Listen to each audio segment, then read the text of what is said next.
김선생 중국어 긴급 속보입니다. 중국의 그린 에너지 움직임이 시작되었습니다. 자세한 내용 살펴보시죠. 안녕하세요, 여러분.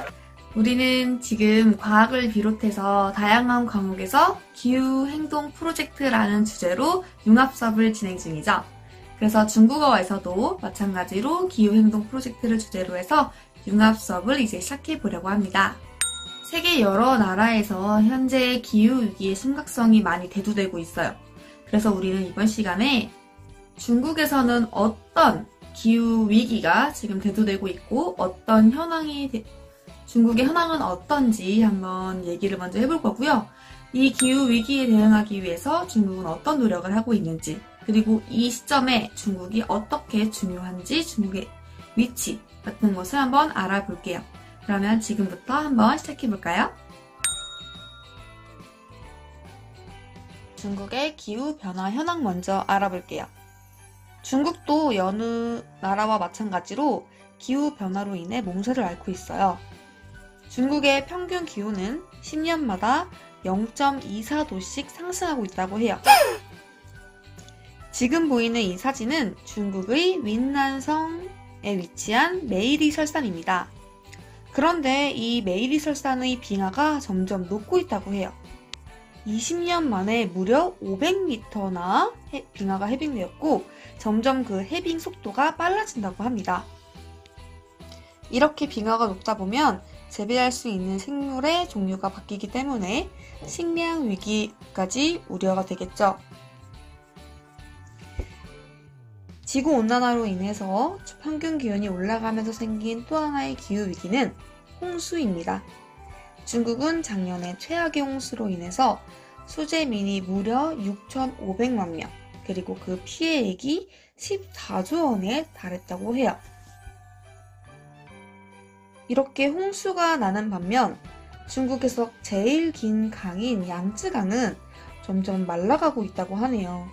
5년마다 2cm 정도씩 감소하면서 양쯔강이 말라가고 있는 것도 기후위기의 하나라고 볼 수 있죠. 그렇다면 이러한 기후위기를 해결하기 위해서 중국은 어떤 노력을 하고 있을까요?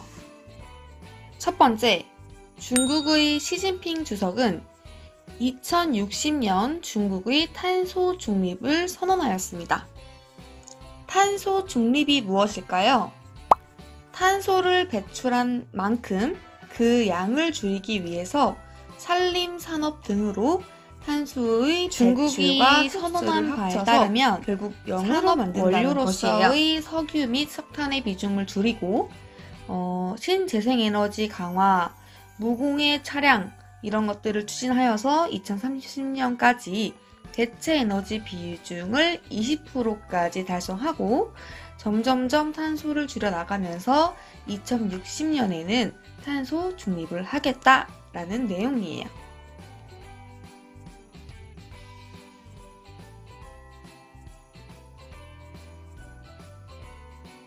이러한 중국 정부의 노력과 함께 몇몇 그룹에서는 각각 탄소 배출량의 감소를 위해서 노력을 하고 있어요. 예를 들어 중국의 모바일 결제 어플인 알리페이에서는 개개인이 재활용품 사용 등 탄소 줄이기 활동을 하면 어플상에서 가상나무를 심을 수 있도록 하고 있어요. 이렇게 어플상으로 가상나무를 다 심고 나면 알리페이가 실제로 나무를 심는 활동을 통해서 탄소 배출량 감소를 위해 노력하고 있는데요. 실제 알리페이가 심은 나무가 무려 2억 그루 이상이 된다고 하네요. 자, 여러분, 이렇게 중국이 탄소 배출량을 줄이기 위해 노력하는 것이 왜 중요할까요? 첫 번째, 중국은 현재 최대 탄소 배출국 중 하나예요. 전체 에너지의 85% 이상을 화석연료에 의존하고 있고 화석연료를 기반으로 한 산업이 주를 이루고 있기 때문이죠. 두 번째, 중국은 지금 엄청난 성장과 발전을 하고 있는 나라예요. 그런 중국의 입장에서는 탄소가 굉장히 필요하겠죠. 어떻게 보면 선진국은 예전에 탄소를 활용해서 엄청난 성장을 하고 나서 이제 와서는 환경을 지키기 위해 탄소를 줄이자, 탄소를 쓰지 말라라고 하니 중국 입장에서는 조금 억울할 수도 있겠죠. 그러한 중국이 탄소 배출량을 줄이기 위해서 노력하고 2060년까지 탄소 중립을 위해 노력을 한다고 하니 굉장히 중요한 사안이라고 할 수 있겠죠. 기후위기를 해결하기 위한 중국의 두 번째 노력.